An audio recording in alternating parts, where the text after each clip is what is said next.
अस्सलाम वालेकुम रहमतुल्लाहि व बरकातुहू। इसराइल का सबसे बड़ा अखबार माना जाता है टाइम्स ऑफ इसराइल।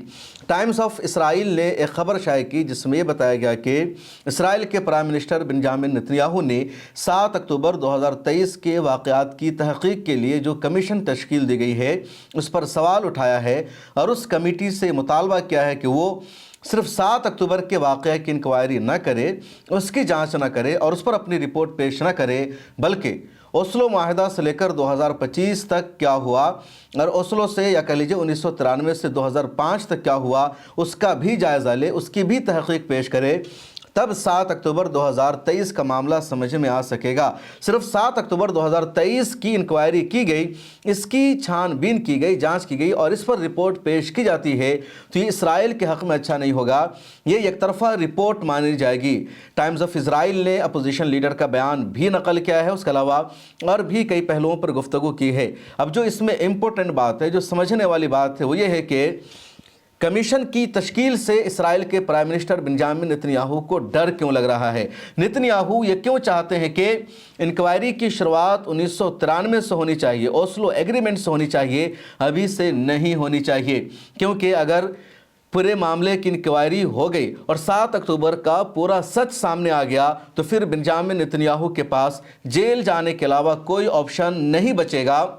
और बचने के लिए बेंजामिन नेतन्याहू का मंसूबा यह है, एजेंडा यह है कि पहले ओस्लो एग्रीमेंट पर बहस हो, वो क्यों नाकाम हुआ उस पर गुफ्तगू हो। ये पूरी डिटेल्स मैं आपको आगे बताने जा रहा हूं, लेकिन पहले गुजारिश है कि पब्लिक फेस आपका चैनल है, मिल्लत टाइम्स का ही एक अल्टरनेटिव चैनल है, तो इसे सब्सक्राइब कर लीजिए, ज्वाइन के बटन पर क्लिक करके मेंबरशिप भी ले लीजिए।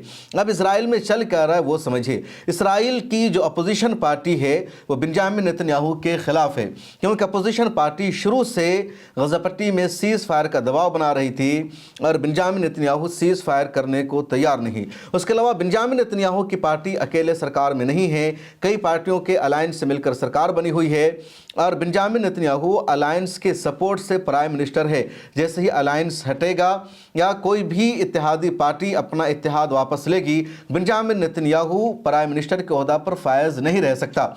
अब ये जो तहकीकाती कमीशन वहाँ तश्कील दी जा रही है, इसका मंसूबा ये होगा, इसका एजेंडा ये है कि जांच करेगी कि 7 अक्टूबर को हमास ने कैसे गजा पट्टी पर आकर हमला कर दिया, किस तरह 1200 से ज़्यादा लोगों की जान गई इसराइल में और किस तरह 200 से ज़्यादा यानी तकरीबन 250 लोग कैदी बन गए, वो होस्टेज बन गए हमास के हाथों। और इसराइल की आर्मी क्या कर रही थी, एजेंसी क्या कर रही थी। इसराइल की सरहदें इतनी महफूज मानी जाती है, इसराइल की हुकूमत ने करोड़ों रुपए सरहदों को कायम करने पर, बार लगाने पर, आयरन डोम पर लगा दिया। फिर हम लोग क्यों हमास के हमलों को नहीं रोक सके। इजराइल लगातार गजा पट्टी में इंटरफेयर करता रहा, वहाँ हमले करता रहा, मारता रहा बेगुनाहों को। और उसने कहा कि हमास की जो मिलिट्री अल-क़स्साम ब्रिगेड वो ताकतवर नहीं है, वो इजराइल को नुकसान नहीं पहुंचा सकती। फिर कैसे अल-क़स्साम ब्रिगेड ने इतना बड़ा नुकसान पहुंचा दिया।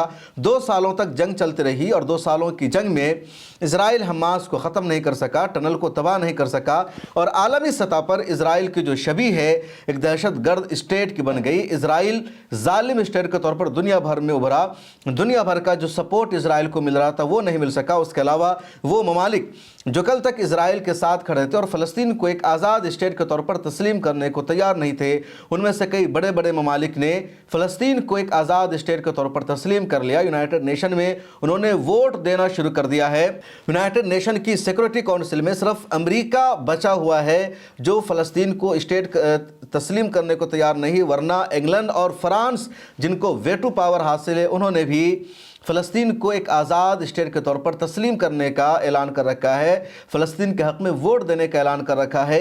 ये जो मसाइल हैं ये इजराइल के लिए सबसे बड़ा ख़तरा है, इजराइल का सबसे ज़्यादा नुकसान हो रहा है। इजराइल के प्राइम मिनिस्टर बेंजामिन नेतन्याहू को मुजरिम करार दिया जाएगा, अदालत से उसके ख़िलाफ़ फैसला आ सकता है, उसको मौत की या फांसी की सज़ा सुनाई जा सकती है, क्योंकि बेंजामिन नेतन्याहू की वजह से 70 सालों में सबसे ज़्यादा इसराइल का नुकसान हुआ है। 70 साल पीछे इसराइल जा चुका है और सच्चाई यही है कि अब तक जितनी बड़ी जंगें हुई इसराइल की अरब देशों के साथ, उनमें बाज़ाब्ता दोनों तरफ 2 मुल्क की आर्मी होती थी, लेकिन इस मरतबा 2 साल तक जंग चलती रही और 2 सालों की जंग में एक तरफ मुकम्मल आर्मी, दुनिया भर का उसे सपोर्ट, अमेरिका का हथियार, अमेरिका का पैसा, दुनिया की बड़ी बड़ी कॉरपोरेट कंपनियों का पैसा, और सामने एक ऐसी फौज जिसका कोई मुल्क नहीं, जिसका कोई वतन नहीं, जिसकी कोई मिलिट्री नहीं, जिसको आज़ाना तौर पर हथियार रखने का इख्तियार हासिल नहीं, और जिनका इलाका पिछले 20-25 सालों से ओपन जेल में तब्दील हो चुका था, जहां किसी को आने जाने की इजाज़त नहीं थी।